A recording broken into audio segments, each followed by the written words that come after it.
Christina, and we're the Gorgeous Geeks, and we're here today to talk about the best and the worst of Smallville Season 3. Okay, so let's just jump to it. The worst episode of the season that you guys picked was Truth. And I kind of agree with you guys. There's other episodes I didn't like as well, but that episode, going back and looking at it, it's like, oh, you know what? Maybe she was kind of too quirky and odd and kind of annoying from the get-go. But at the time, when I was watching it all the way through, you know, from the beginning, I didn't feel that way until, like, kind of this particular episode. Yeah. It's like, wow, Chloe, you're a real word I'm not going to say. Yeah. You're a real word. She really was. I think that was the point where Chloe became annoying. Yeah, Lois, she goes and she finds a story, and she wants to figure it out by any means necessary, but it's usually because, you know, she's for truth and justice and honesty and rightness. Chloe apparently likes drama. She caused so much trouble with that guy's like, hey, you want to take to the prom? And then she outed that guy. She got that teacher in jail, which, I mean, she did commit a crime. But she was just on a roll and just wanted to know everybody's business. That's like a scary... I know sometimes you might want to know what's on people's mind, but that's a scary thing. Yeah. You know? You really don't want to know what somebody's thinking. And then she was so... She wanted to know what Clark... Why can't I know with you, Clark? And so she was driving to the Kent's house, about to die to find out this secret. And then later on, when you think about in season 10, and Clark's like, you always trusted me, Chloe. You always trusted me.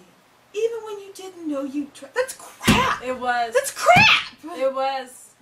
But I think the writers, when they were writing that, just forgot about the episode Truth. Because she didn't... I mean, and people... And I hate that. I wish I would have thought about it when we were doing the season 10 and talking about, you know, the episodes and everything. Because there's always these Chloe fans who's like, no, Chloe is this and Chloe is that, Chloe is that. Episode Truth, freak! Episode Truth. Yeah. This girl... I mean, it's just her true nature was coming out. Oh, yeah, she is affected by kryptonite. No, she's affected by stupidity. That's just what she was. I mean, she was so annoying, so rude. So I wish she did that football player was so mean. Yeah. Was so mean. And then that cheerleader, she's like, why are you always so positive? And then she's like, you have to cheer for a losing team. It's hard. And then the jocks were mad about that. And then she outed that girl as a cheater, which I don't condone cheating, but I mean, she wanted to get a rise out of people. This drama. She was in it for the drama. She was off a drama high. Yeah. And, you know, I mean, I guess it's when you're a reporter, especially the tabloid kind of reporter, that's what you do. But, you know, to out people like that. You know, there have been times I've had friends that I had to tell them blunt truth and everything like that. You don't do that in front of a crowd of people. So you can publish it in your school paper? It's just chaos. Yeah. So, you know, it was just, and then the whole episode, she just went psycho. It's just psycho crazy. You know, and then the last season, like, oh, I had a halo over my head the entire time I was on this show. No. Yeah, so another episode that we didn't like was Crisis, because the whole back in time phone call because of phone lines. Oh yeah. Whatever. So Jason, who's Lana's boyfriend in season 4, and Adam, who is her boyfriend in season 3, they have a pattern of, well, they're both eventually evil or crazy or something.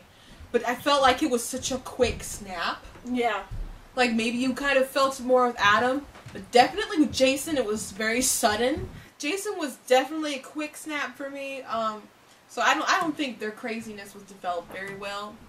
And Adam was definitely kind of wasn't developed well in the whole I'm dead and crazy thing. And I felt like the end to his reign was sudden. But I guess there were better things for Ian Somerhalder anyway, so. No harm done! Yeah. Well, he left, you know, he died on this show, and then he went... Died on Lost. No, he was dead. He was dead. He was like, I'm dead. Because he was dead, and Clark's blood platelets or something. He had liver failure. Yeah, whatever. And he went on lost and, you know, died, came back, kept coming back, informing people of information every now and then when they wanted to do a cameo. And now he's just dead forever on Vampire Diaries. Until he dies. Yeah. Yeah, so, but the episode that we really didn't like together was Relic. Because it was, unnecessary. Yeah, it was unnecessary. It's like, like at the time, I'm like, oh, look at Lana, she's so pretty. Yeah, her hair is really cute. Really she should get her hair cut. And Tom Welling looks really cute with that haircut. And, and the shirt. Yeah, but really, honestly, it's like, you have this story about Jarrell coming back in the 1960s or something, and they explain a little bit about how that stuff got in the cave, which we already said that we don't really like the cave story, and he had this affair with this chick, and I don't know, it was almost like a chick flick. Well, it was like a chick flick, but it was also like a true love kind of thing, you know, like past repeating itself. But so are you saying that Lana is just destined to be a flame? Like she's a destined flame? Well, sure, obviously she's not his true love. I don't like. And we totally know Jarrell doesn't really look like Tom Welling. Yeah. Now anyway. I don't like chick flicks. I really don't. I'll watch them if they're comedies and stuff or whatever. But I don't really like chick flicks. And that episode was just totally chick flick. Like, I just didn't care for it at all. Was it the worst in that season? Probably not, but I just it wouldn't bother me if I never ever saw that episode again.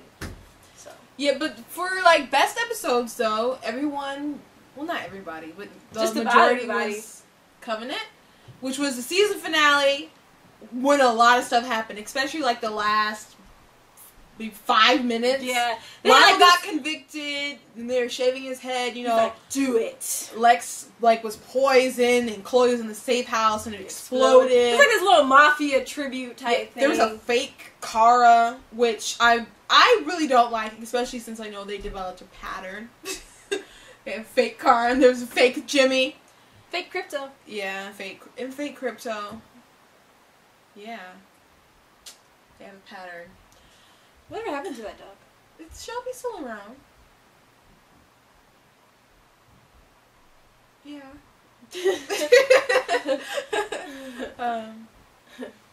Yeah. You said it like it was a person. Like, yeah, Shelby's around. Yeah, drives around town. Well, I guess they'd have to write him out the show dramatically. Shelby gets blown up. No. That would suck. Someone dies. Shelby. I'm like, who died? And Who's then the dog? they named the town Shelbyville after it. Yeah, sure. But I didn't like fake Supergirl, which you know Jonathan was suspicious of her the whole time, and then it turned out that Jarrell was using her as a vessel. I'm like, why is Jarrell such a jerk? Why is he a jerk? Like it bugged me immensely. But a lot of cool stuff happened, and Clark ended up disappearing. And Jonathan something happened to Jonathan, and he ended up being in like a coma. Mm-hmm. And it was crazy. A lot of stuff happened. Yeah. But I think the thing everybody was talking about the most is the house blowing up with Chloe inside of it. Especially, you know, after episode, yeah, you like, figured she was gone. It was kind of like... It's like, oh, Chloe's dead! It was kind of like, yeah, after Truth, it was like, yeah, let her be gone. But she wasn't gone. Well, no, it wasn't like that. But it was like... I was really annoyed. I definitely didn't think she was coming back. I definitely didn't think, you know, because she was expendable. And she wasn't dead, of course. She came back. And episode that I really liked was Asylum, because Lex had a bout of crazy that season, and Lionel used it to his advantage. He put him in Belle Reve, and he was in Belle Reve for like a month, and then he was gonna do electroshock therapy to Lex, so Clark was gonna bust him out. And when he got there, 3 foes from the past were there, and he had to face I don't think anybody had really ganged up on him like that before. Not really. Mm-mm. And but the thing about that episode, the crazy thing about that episode, was that Lex is like, Clark, I know your secret. It's okay. You can trust me. Right. And then he went through the electroshock therapy, and Lionel saw the videotape of when Lex is like, I know your secret. So it's like, that's what you get for doing this. It's like, oh darn it, oopsie. Should have fried your son's brain. Right. This season was weird. Yeah, it was. It was a weird season. Next season, I really didn't like. Next season is actually going to get even weirder. Yeah. This week we're going to be at the Superman celebration in Metropolis. Woohoo! Yeah! Yes! And it's my birthday on Friday, just so you know. Yeah! Yeah! Friday, Friday. Getting down on Friday. I don't really know the song because I hate it. Jimmy Fallon made it cool! Yay! Okay. Yeah, he did. Happy birthday, despise my that. baby sister. Yes, thank you. But we're going to Metropolis this weekend, so, and we'll be there the whole time. So if you're there, you know, stop by our space, our tent and everything, and say hello to us. We're doing some press work. We have an interview with Sam Huntington. Hopefully we'll be able to interview Brandon Routh and Elena Hoffman. so we won't be able to do another Smallville video this Friday, but I'm going to leave the poll up there until Monday morning. And we'll try to do it Monday when we get back. No guarantees. Maybe Tuesday. Because I'm the one driving for 10 hours. Yeah. So, but tell us what you think. Yep. And I'm Katrina. I'm Christina. And we're the Gorgeous Geeks.